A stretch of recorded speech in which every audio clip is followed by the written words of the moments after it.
ભગવાન જગન્નાથ પોતાના ભાઈ અને બહેન સાથે દર વર્ષે નગરચર્યાએ નીકળે છે.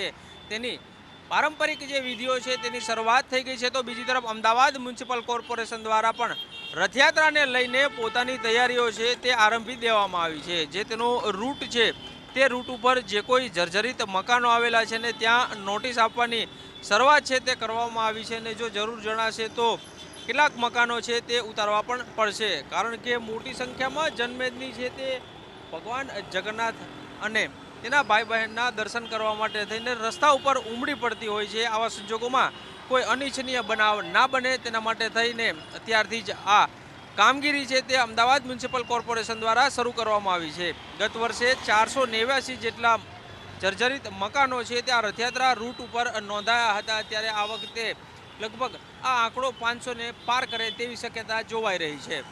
કેમેરામેન ચેતન પરમાર સાથે કશ્યપ જોશી, સંદેશ ન્યૂઝ, અમદાવાદ.